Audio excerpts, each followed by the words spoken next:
Hello, everyone. What a thrill it is to welcome all of you back to CGA. Some of you have been there, but some of you are coming back. And it is a thrill for me to see you on the screen. I look forward to very soon seeing you in person. It's hard to believe, for me at least, that it was only 16 years ago that we graduated our first MSGA class. And what extraordinary paths you alumni have forged since then. Paths to successful careers and enriched lives. We at CGA, and by that I mean our faculty and our staff and advisory board members, provided you only with the tools, but then you took those tools and did what we had said from the very outset you would do, which was to forge, create a better world. You use those tools in diverse sectors, in the private and public arena, in diverse occupations, managing directors in think tanks involved in policy, energy experts, environmentalists, government officials, fundraisers, journalists, and on and on. You are everywhere in the world. Before COVID, if I would go to the UN or be at a conference or attend a meeting, it was inevitable that I would meet a CGAer, somebody who had been in our program. It's, you know, it made me smile and it made me very proud. You have left an extraordinary legacy for those who will follow. And by that, I mean our current students and those to come. Please know that we, your faculty, our staff at CGA, at SBS, at NYU, are enormously proud of you. But homecoming need not be a one-time event. Stop by and see us, participate in panels, set an example of what our current students can and will do, and keep us informed. Keep us informed of what you're doing so that we can continue to spread the word. Thank you for coming for this homecoming, but listen to me, come back and come back soon. And now, what you've all been waiting for, okay? Which is our keynote guest speaker who has been traveling the world. He's been filming in Spain, meeting with President Biden and with refugees in Ukraine.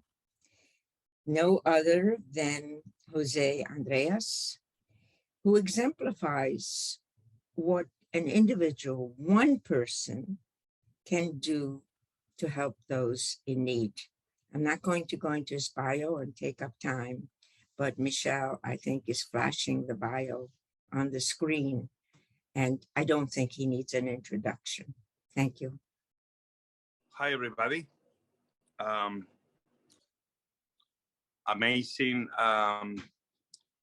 Amazing to be here, obviously celebrating all of your achievements. I am talking to you from Ukraine. Today in the capital, in Kiev. I've been here 36 hours. Even I've been in Ukraine now for many weeks. This is my fourth rodeo. That's my fourth time.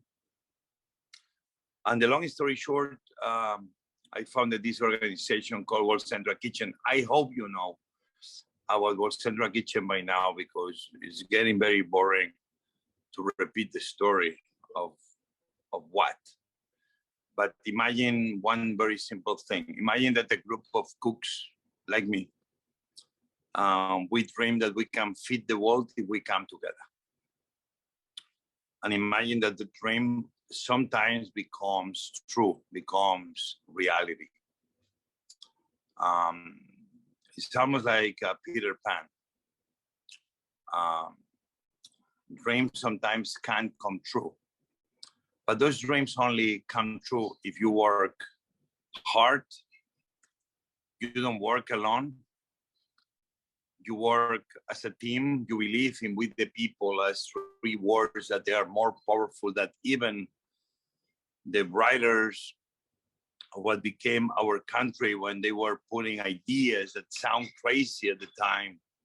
Even those ideas, they were not inclusive. We, the people, was almost like a Trojan horse.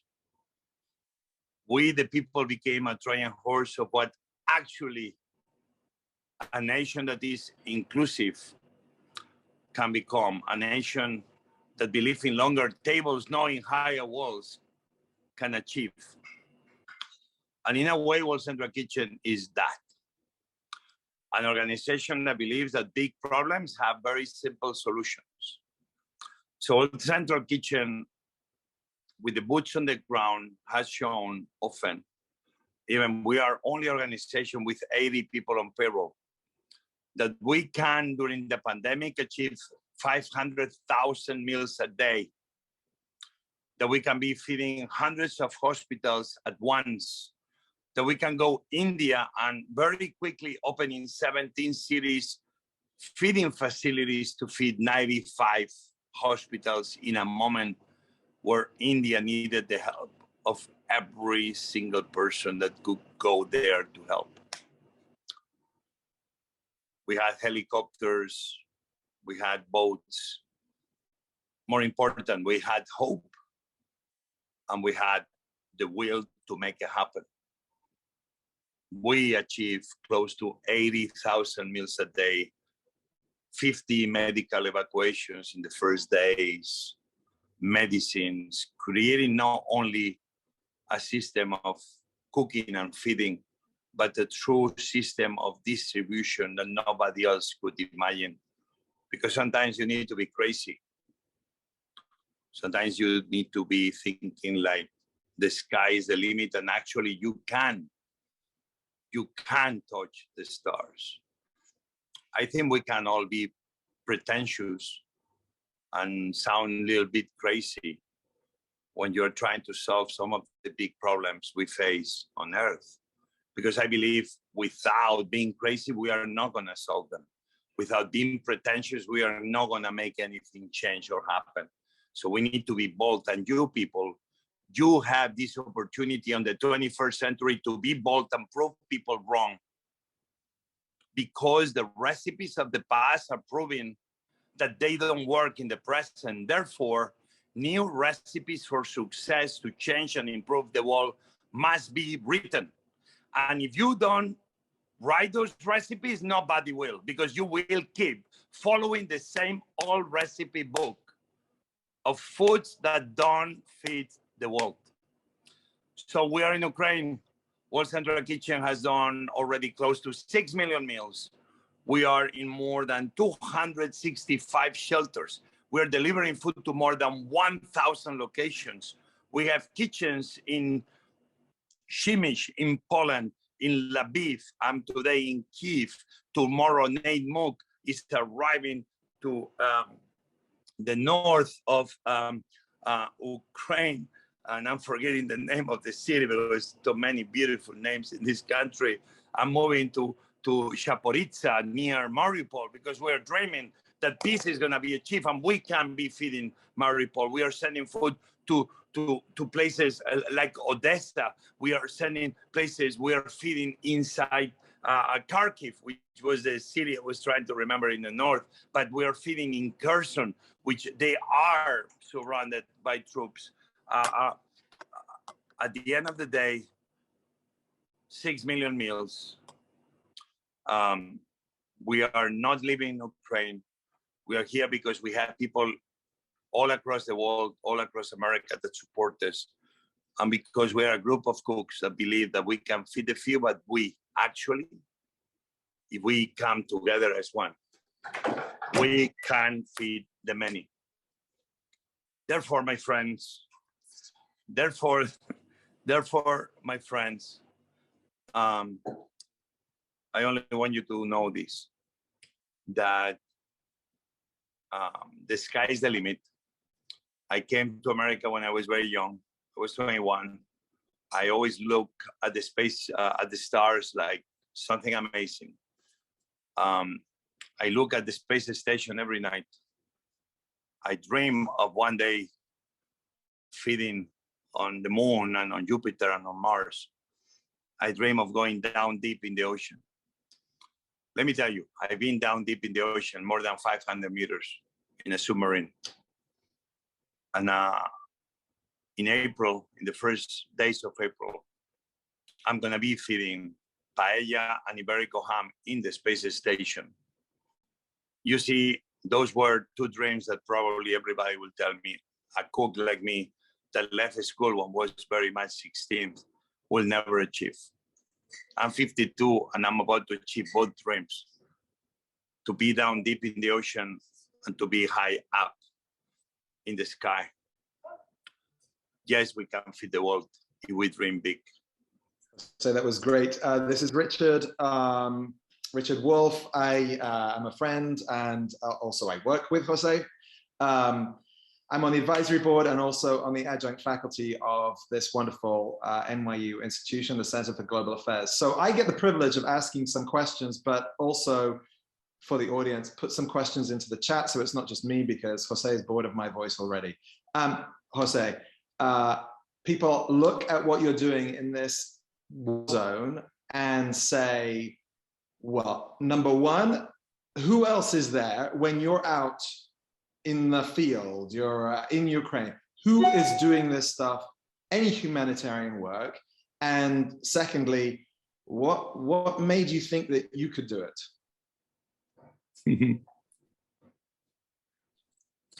I'm going to answer you the second part.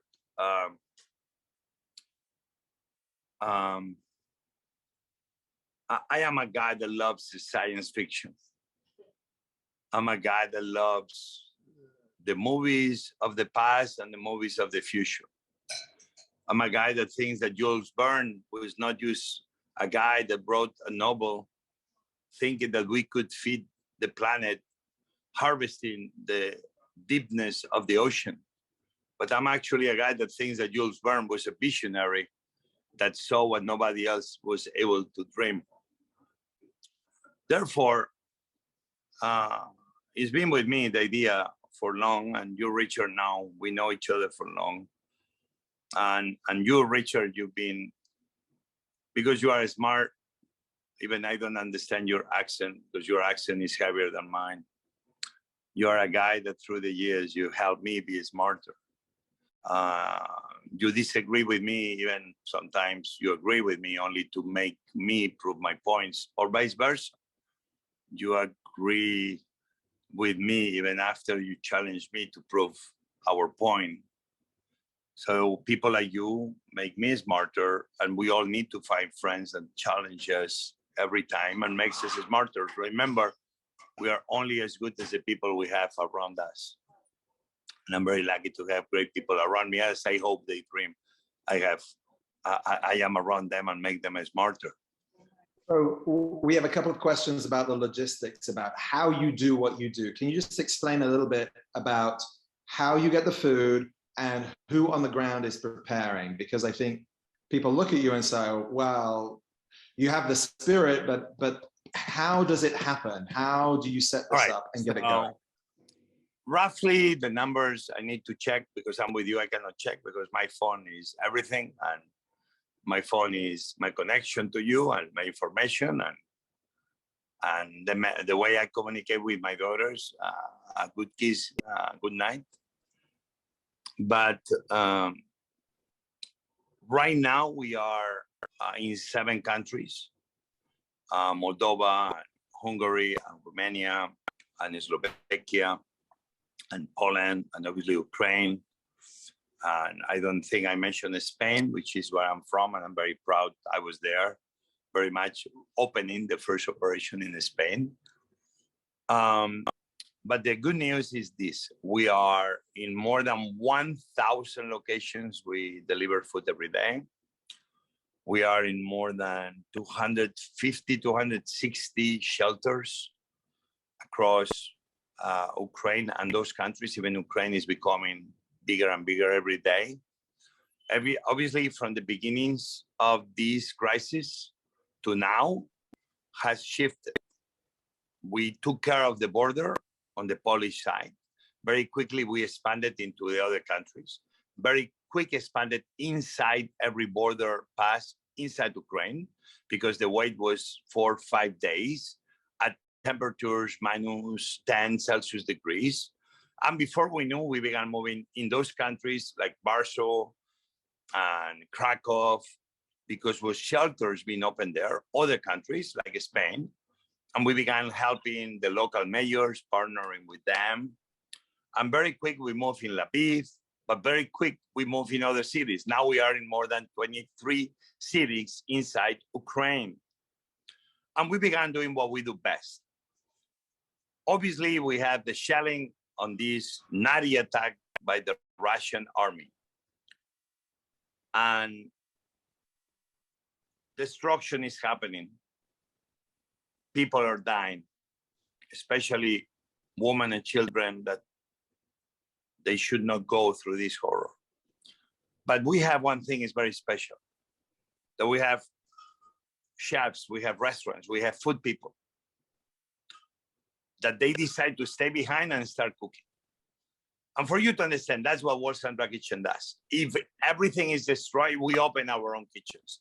In this, we have 2 kitchens, one in Poland, near Medica, and one in Lviv. But I come from the private sector. I'm a chef, owns restaurants.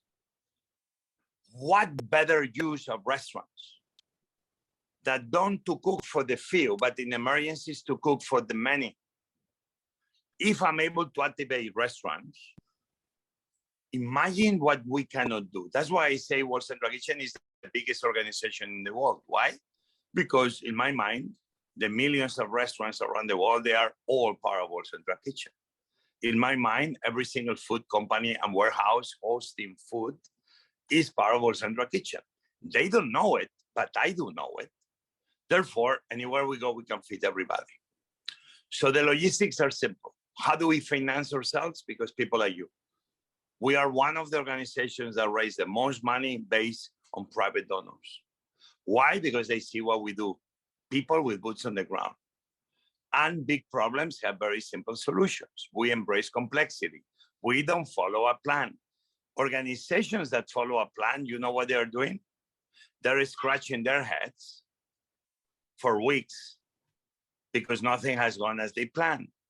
And because they are not trained to anything else but follow a plan, they freeze. Because the people, the men and women of Wolff Central Kitchen, embrace complexity and they adapt and they understand that a mayhem and a problem is an opportunity to serve. We see that moment of mayhem into an opportunity to come up with a new solution. Therefore, nothing stops us. Mayhem becomes an opportunity to serve.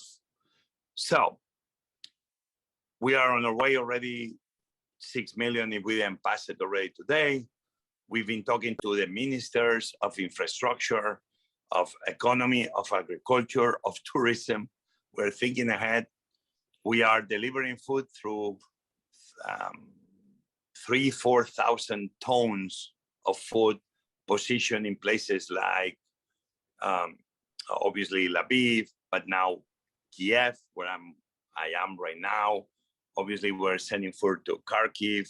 We're sending food to Odessa. We're sending food to Zaporizhzhia to position food so we can hopefully bring food to Mariupol. Hopefully, when the ceasefire ends, we are ready to go in. We are positioning kitchens so we can bring them from Zaporizhzhia to Mariupol and start cooking within an hour. You see, that's what we do. We are here to support the Ukrainian government, the Ukrainian people, and we bring restaurants. We have hundreds of restaurants working with us. We support them financially. We support them with know-how. We support them getting plates and cups so they can keep serving. We support them bringing food, bringing meat from different parts of Poland and Europe and even America. That's what we do. We partner locally. We are not feeding Ukraine. Ukrainians are feeding Ukraine. That's part of our success. That's a great point. Now, I know it's getting super late where you are, 1:30 a.m. So last question, you're talking to a bunch of current NYU students and recent graduates who are looking at maybe starting their international careers, international community organizations, multinational corporations. What is your advice for them as they start their career, obviously interested in making the world a better place? What should they do? Well, I want to share, even probably my daughter is going to kill me, that my daughter graduated at NYU. Yeah, I think I'm going to be paying for her studies for the next few years, but I think it's worth it. So don't worry. I hope your dads will do. And if not, you're going to have to work hard, because I think NYU is a great organization, great university. First place I came to America was Pensacola, but the second place was New York. And for me, New York, obviously I have restaurants in New York now, but New York became my university. The streets of New York became my university. So in a way, I feel like I graduated in NYU because I think I graduated in the University of Life in New York. So yeah, technically you are my other alma mater. So I'm sorry that you have to hear this right now, but hey, but said that, you're gonna go into the world, and you are already into the world. And you're gonna see the same thing I described: problems, mayhem. And I want to make sure that none of these things brings you down, but lifts you up. I want you to know that we need you. Even if somebody tells you we don't need you, we need you. Because we need your fresh ideas. We need your commitment to make and improve the world. I said before, we need new recipes. Because when something has been wrong for years and decades, if it's been wrong, why are you gonna follow those guidelines? Why are you gonna follow those systems and ways of doing things?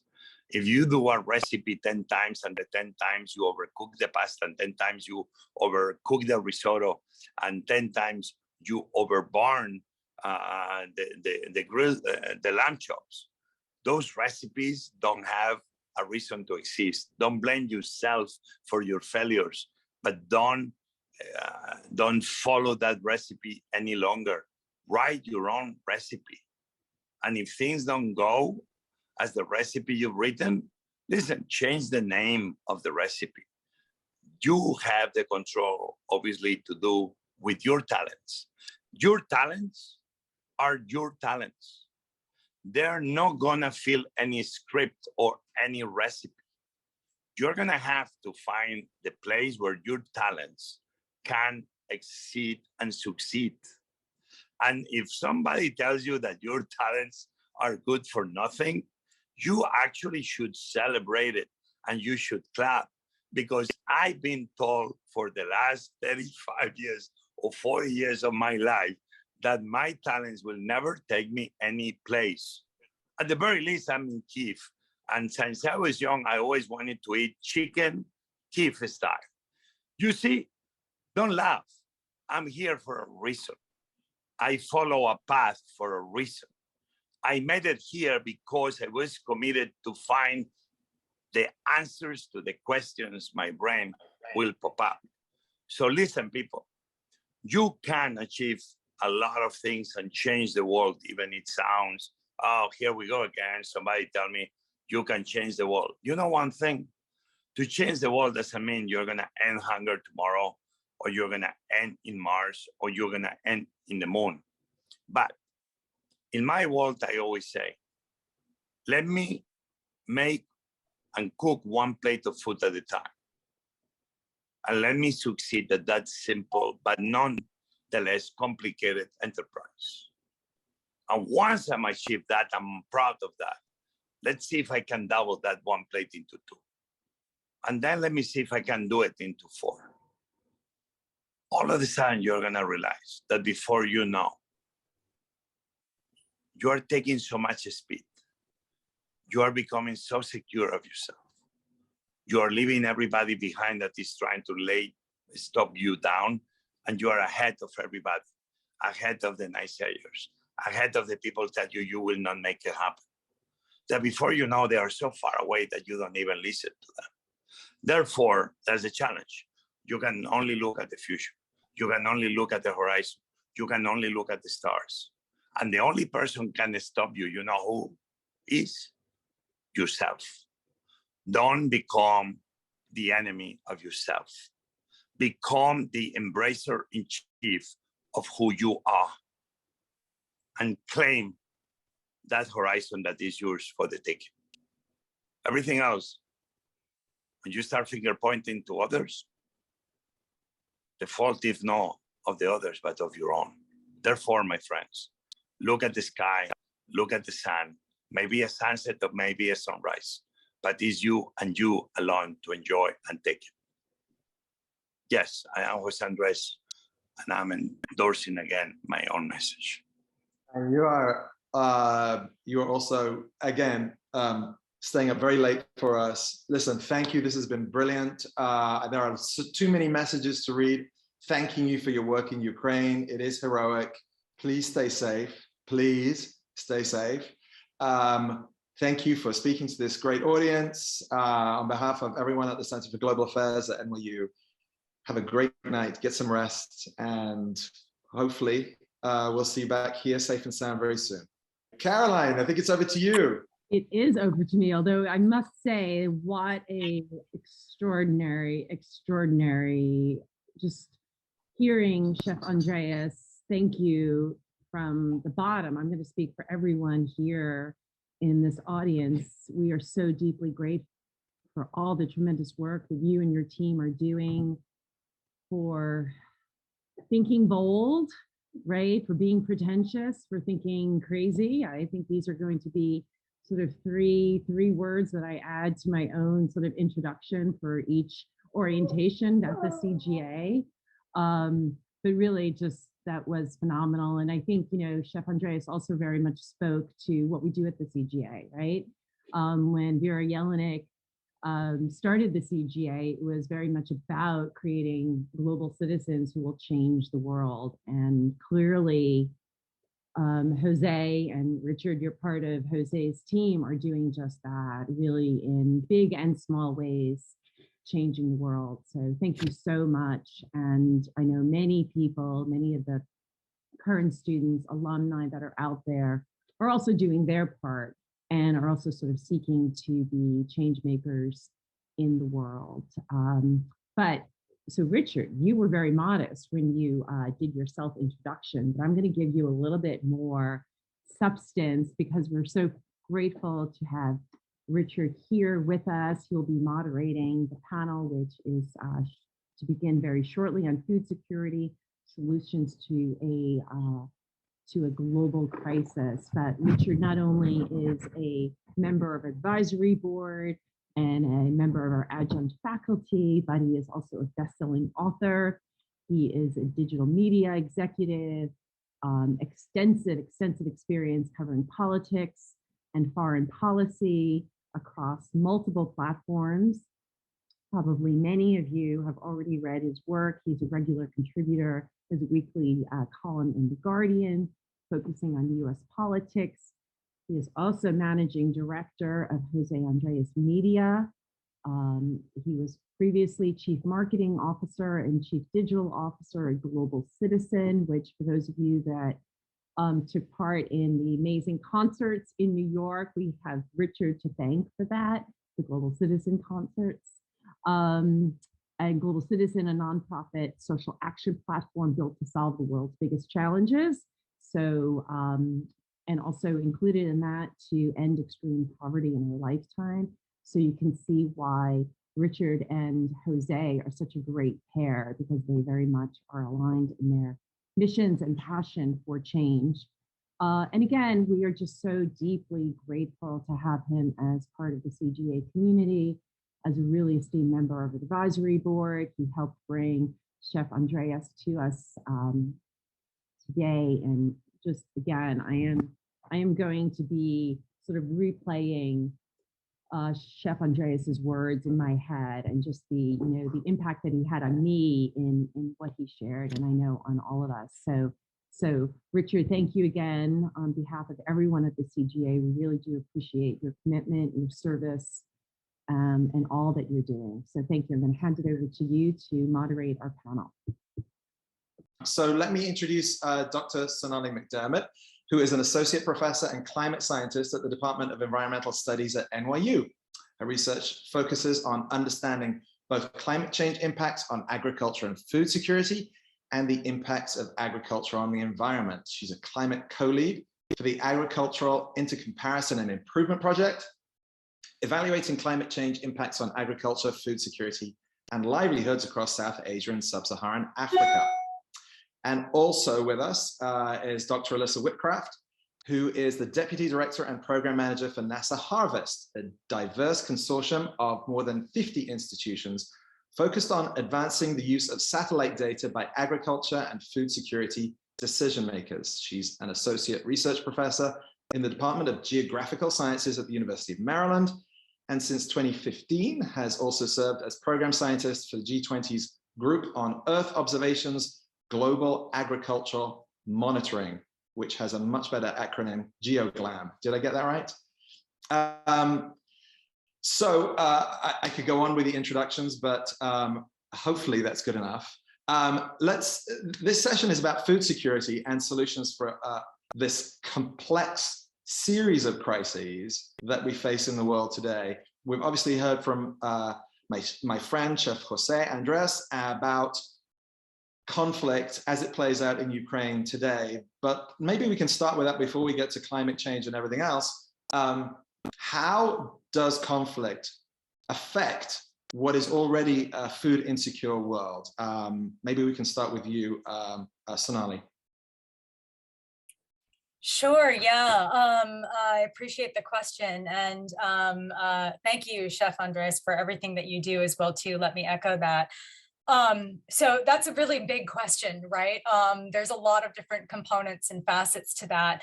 And so I'll name a few, and I'm sure Alyssa can name many others as well too.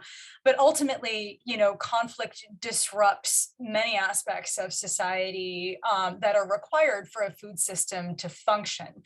So that starts from production, being able to get crops in the field, to sow your crops on time, being able to have, particularly in places that maybe aren't as mechanized, get labor in the field to harvest your crops or tend to your crops in the interim during the growing season.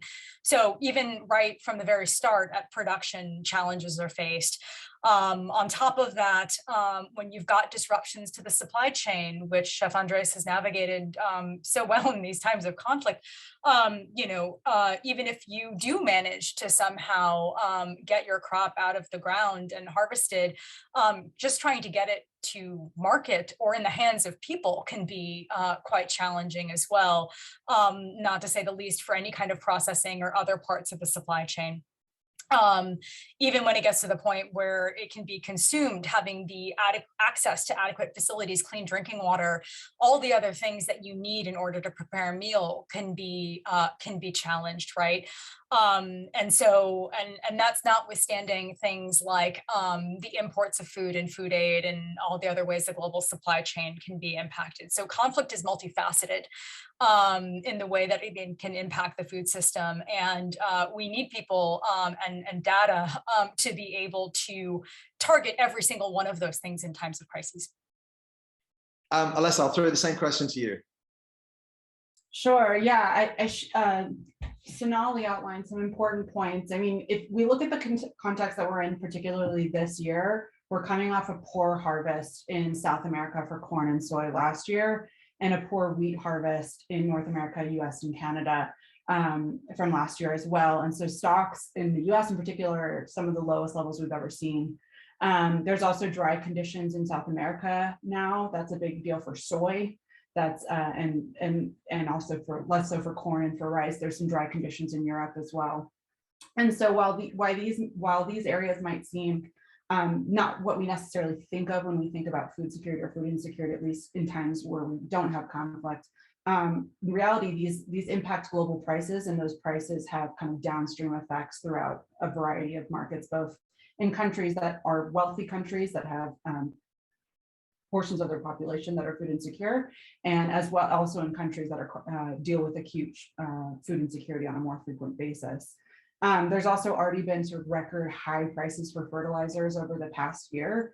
And a lot of the increases in production that we've seen in the last 60 or so years worldwide, we've increased productivity about 3 times, are a result of increased inputs in fertilizer and also better seed varieties. And so we rely on fertilizer heavily to keep up with the global production that we need to kind of feed the whole world. We're also heading into the second consecutive La Nina, which often has very dry conditions in areas that produce a lot of crops. It's specific to Ukraine. Their last year season crop, the good news I have is that most of their winter wheat from last year, which would have been harvested during the summer last year, Northern Hemisphere summer, has pretty much already been exported. Sonali was mentioning the importance of being able to move these things. About probably 70% of that wheat has shipped out of Ukraine at this point. And the wheat is in the ground from last fall, but big questions are what's going to happen. And we're also starting to head into for corn and sunflower. Ukraine's the largest exporter of sunflower and other oil seeds, and then also they're a huge corn exporter. Both of those are going to be heading into planting and field prep between April and May. And so whether farmers will be able to actually go out and sow their seeds, and as winter wheat that was already planted, is it excessively damaged? Will they be able to go out and apply nutrients and the kind of things they have to do throughout the season to have a good yield? Remains to be seen. But all in all, wheat prices have already gone up 50% since the end of February globally. And it's painting a very bleak picture with La Nina and a third year of lots of dry conditions worldwide for global food security. Richard, sorry, because what they say they are spot on, obviously, and super smart because it's what is happening. But if I can add use to things to add to the conversation, driving from Lviv to Kiev, 12 hours across Ukraine, the good news is that the farmers are taking care of the fields. You can see that every single field is getting ready for planting. Some places they are already planting. I met this morning with the Secretary of Agriculture of Ukraine. They are missing maybe some seeds like sunflower. We are visiting in 2 days sunflower company that they produce seeds for replanting. But because they are in a war zone kind of area, they need some help to move the seeds out of there. But what I wanted to add is this. Everything you said is right. What I never imagined that one of the challenges the farmers have right now are insecticides and pesticides. And without those, success of harvest is not guaranteed. And the issue is that because they are in war, usually those products, they will be able to get a loan to pay for them once the harvest happens. Because nobody is giving them a loan, you have farmers that right now are planting, but without the protection of those insecticides and pesticides, they are afraid that their harvest may not succeed. I'm not going to get in the issue of why to use insecticides and pesticides. We can have this conversation in another moment, but this is the reality, that without those products, beyond the fertilizer that is essential and the good seeds that are essential, who was going to say that actually what they are having an issue with is pesticides and insecticides. So with that, I only want to end saying that food production, even when we think we know everything, is so complex that at the end, we all are going to have to come up with the ways to make it less complex So feeding people doesn't require more than use a simple recipe. Right now, it's forces that make feeding humanity complicated. I do believe in the 21st century, we need to make sure that feeding humanity is something simpler. Thank you. And I believe there was some breaking news in terms of Secretary Vilsack supporting this idea of increasing supplies of pesticides and fertilizer to Ukraine today.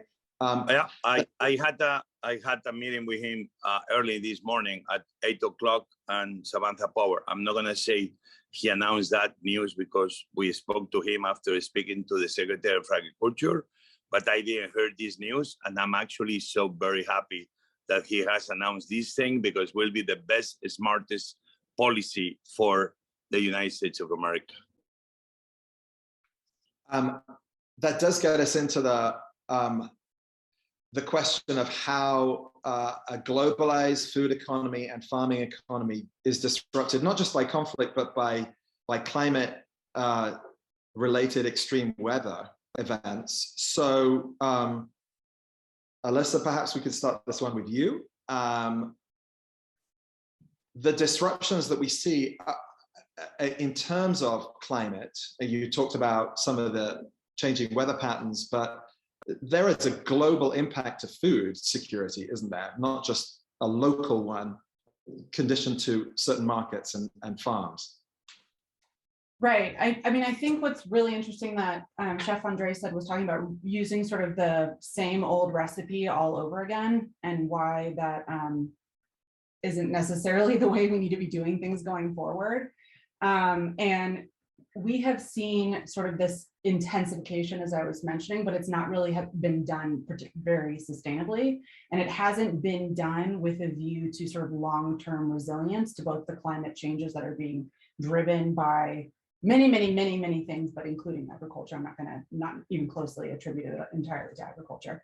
But there's climate is changing, and there is the need for the farms to be resilient within the current season, also resilient across time.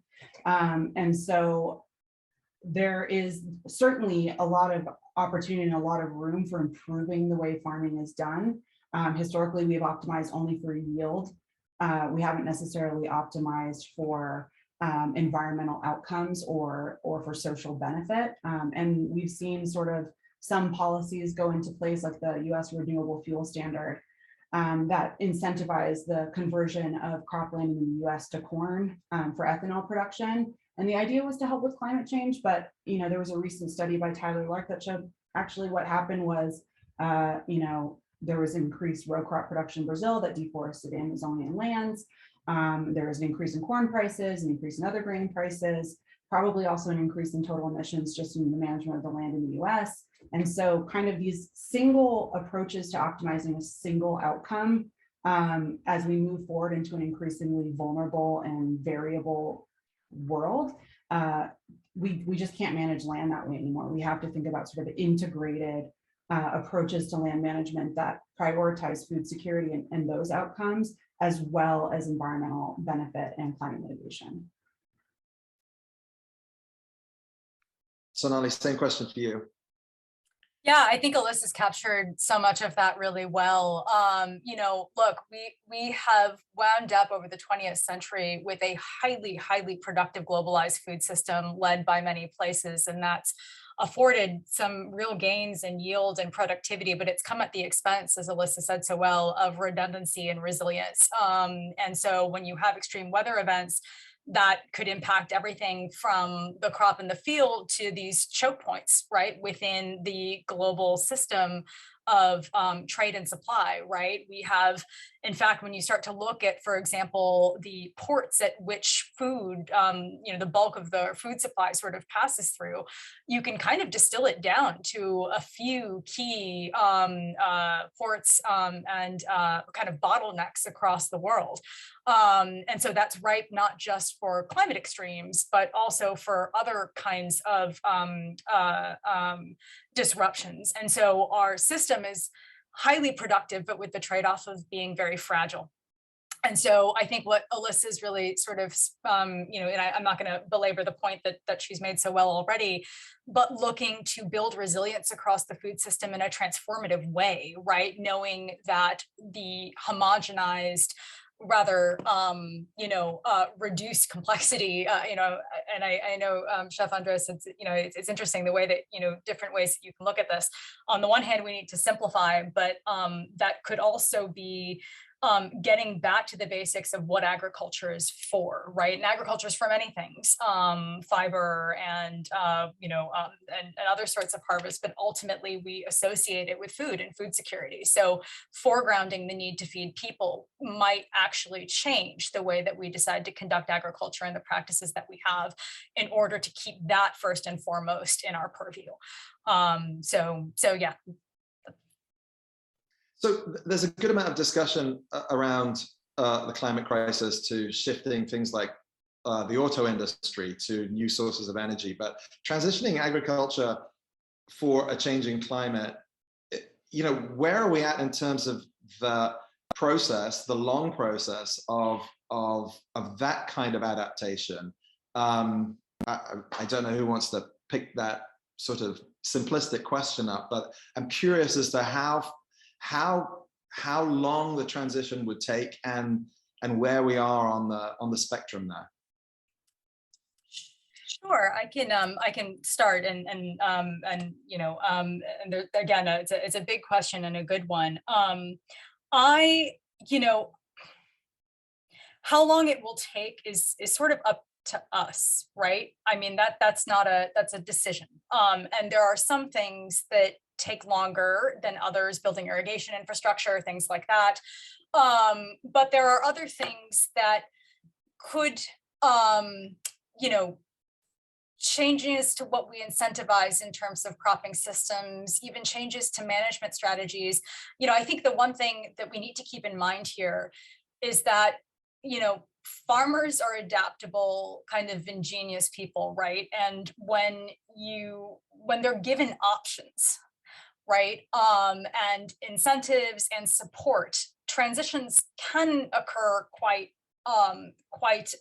readily. And I say that not necessarily as a pie in the sky kind of thing, but we saw that over the 20th century, right? I mean, our cropping patterns, our changes in our food system, for better or for worse, occurred very rapidly across the 20th century with the rise of the technologies that Alyssa had mentioned earlier.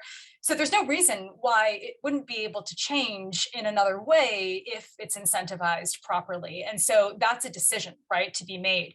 One thing I will say is that, when we start to look at, for example, countries' nationally determined contributions to mitigate greenhouse gas emissions as part of the Paris Climate Agreement, more countries now have included agriculture both from a mitigation standpoint, but also an adaptation standpoint within their nationally determined plans. Not all, but many. And what this means is that countries are starting to think, at least at the national scale, of what they would need in order to build resilience within their food systems. Now, that really is going to require more concerted effort and deliberate and thoughtfulness moving forward, but that's opened an opportunity for us to think about a more transformative way to approach agriculture and food security, which I don't think we haven't had before. That's kind of unprecedented. So of course, there's more to say on this, but I think I'll leave it there because I'm sure Alyssa has a lot to add as well. I think I could have bounced off on a tangent from almost everything you said, Sonali, because it was so central to the issue. I mean, even in non-crisis years, and even though, we produce enough food globally to feed everybody currently and more, we're still having like more than almost 2.5 billion people who do not have food security. And, one component of that, and this is the component that I think my group principally works on, and this may be true for Sonali as well, is about availability. So that's production, movement, and trade. There's also access, utilization, and consistency, which are not really the topics I feel super comfortable talking to. But basically, like, we have seen some recent policies come up in the US and in other places where, moving away from just optimizing for yield, like I was saying before, they're saying, hey, can we optimize farming practices to sequester soil organic carbon? Can we optimize practices to reduce methane or carbon emissions? But there's an issue I'm kind of saying with this. This is my claim that I'm making.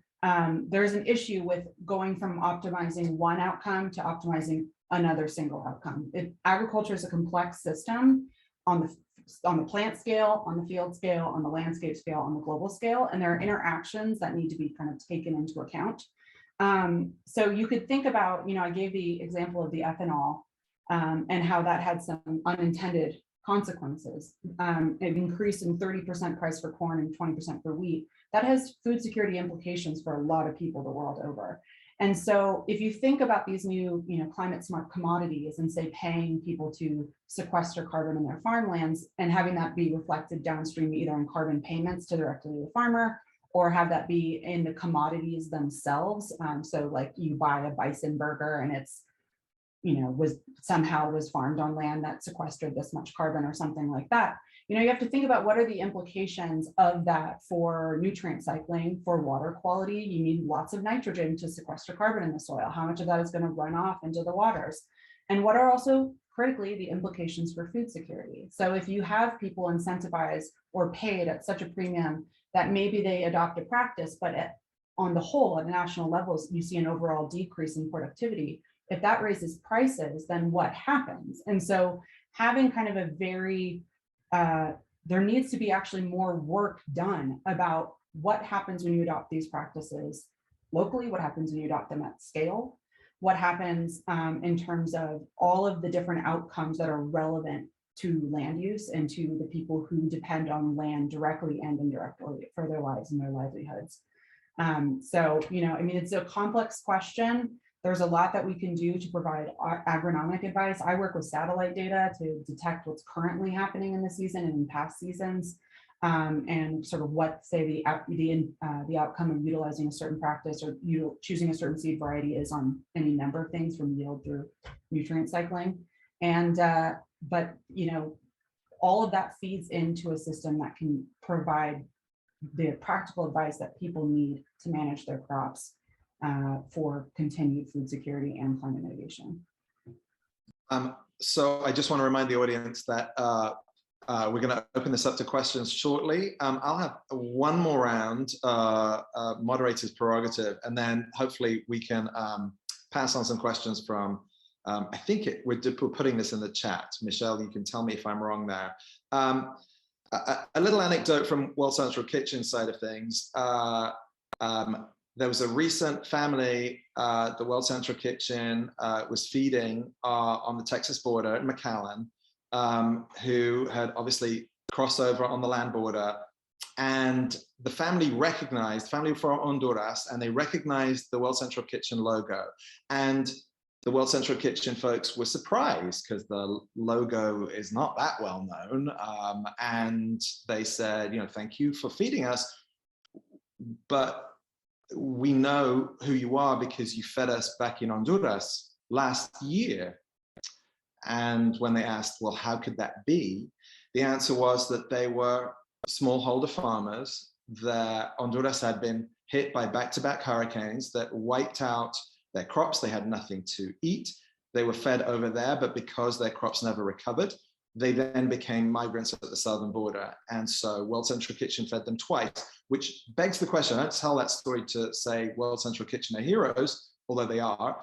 The reason for the story is that in our discussions with policymakers, it often feels like there isn't what Martin Luther King called the fierce urgency of now. This transition is happening before our eyes and people are being impacted immediately. So the question for you both is, if you were talking to Secretary Vilsack today about these issues, about food security and the need to transition agriculture rapidly, what would be the top few things you'd want to see him do?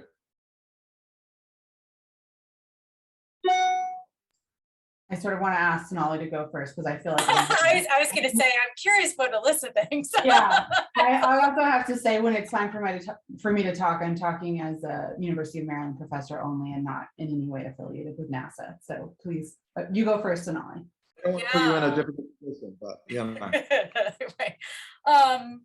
Right. Gee, I feel like, when you work in the academic space, you're always being kind of pushed to think about what are the priority problems, right? And what are the priority topics to consider. I think, well, my reaction to the example that you gave in light of your question is, and I think this gets back a little bit, riffs a little bit off of what Alyssa had mentioned earlier.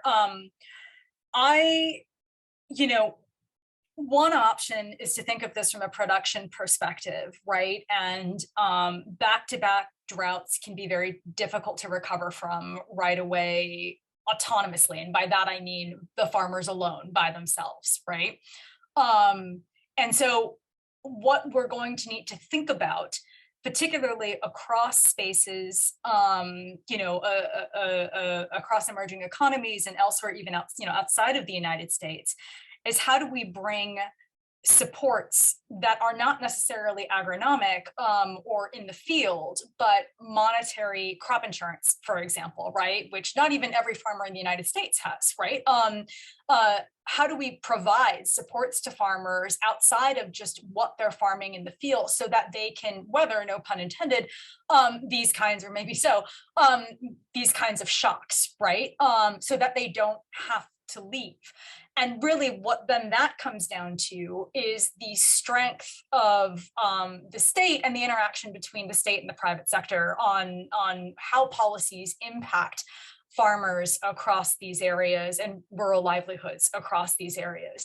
And so I suppose, even though I kind of work on climate change and the agricultural production side of things, where my mind sort of goes to this is, how are the policies that we have in the United States in areas of industrialized agriculture, the kinds of policies with which we treat our food system, our exports, our production, right?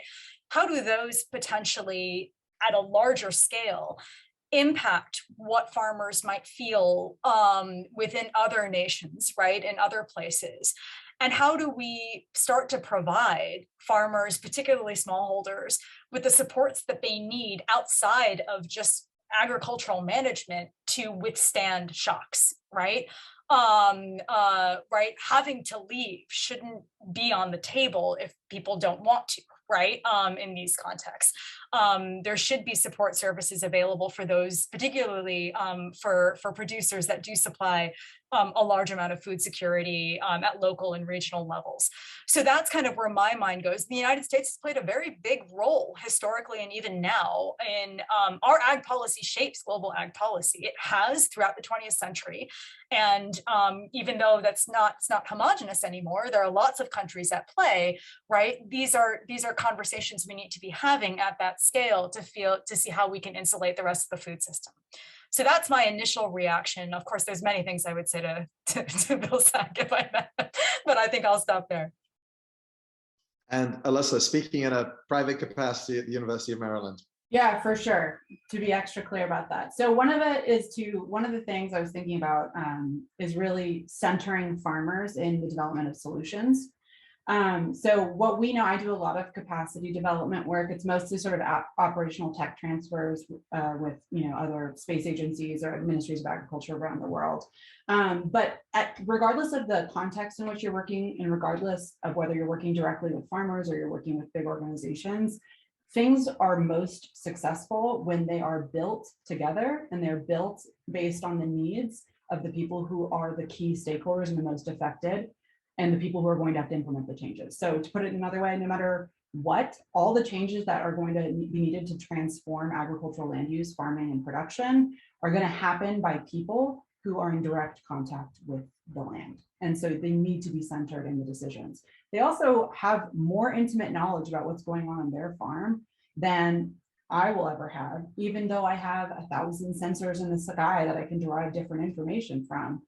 Contextualizing those biophysical signals that we read with the human fingerprint is absolutely critical to bringing the necessary understanding to what, why, and how people do things, and what, why, and how they could potentially change them. I think another thing is realizing that there are competing interests in the agricultural value chain, and perhaps the approaches that have been proposed that are kind of designed to generate capital while also trying to achieve outcomes that are really for societal and environmental benefit.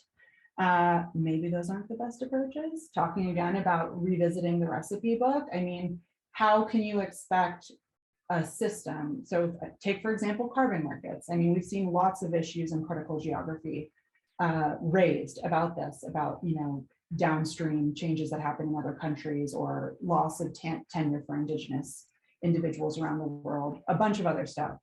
You know, but if you are going to try and financialize something that somebody is doing on their farm and there's a cut taken every line along the top, you know, it's not very, it doesn't take a lot of imagination to realize how quickly that system can dissolve if there's, especially if there's no integrity in the sort of truthiness or permanence of those carbon sequestration kind of credits that are being marketed.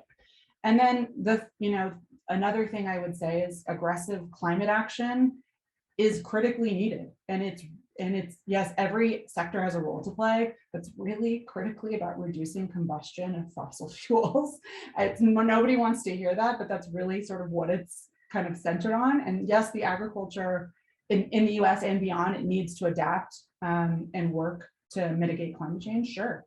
But critically, we've got to be working on investing in restoring topsoils and overcoming yield gaps in areas that are especially vulnerable to acute food insecurity. So that's meaning that not the whole global picture of what's going on now, but a local crop failure really has local impacts in these areas. And so in these areas, it's about overcoming those yield gaps, building resilience between years, reducing variability, and restoring soil health in degraded soils. And thankfully, at least when you restore soil health, you sequester some carbon. So yes, you can tick 2 boxes, but the point is to restore the soils toward increasing productivity. At this point, I'm going to hand the microphone back to Dean, to Vera. In the meantime, my personal thanks to Sonali, McDermid, and Alyssa Whitcraft for fielding my simplistic questions. I have to unmute myself. So it is always difficult to close a session like this one because you've been amazing and Jose was amazing. I walked away with things which really resonated with me. And I'm not going to go into the panelists' really excellent discussions, but from Jose, that we have to be bold and crazy, which somehow appeals to me. And I like to cook. And I was also a refugee, but came to this country when I was 11 and he was 21. And I'm still cooking and I'm still trying out new recipes. And that was something that really spoke to me. And not to rely on the old recipes. And I'm talking not just about food. And those things are things that could be guideposts for our alums and for all of us. We need to start writing our own recipes and chucking some of the old ones that don't work. And I think that applies to all of us in whatever field we are. I want to thank all of you, the panelists, and Richard, and Jose, of course, and all those who came and who asked questions. And I think it is a conversation which should continue. Thank you.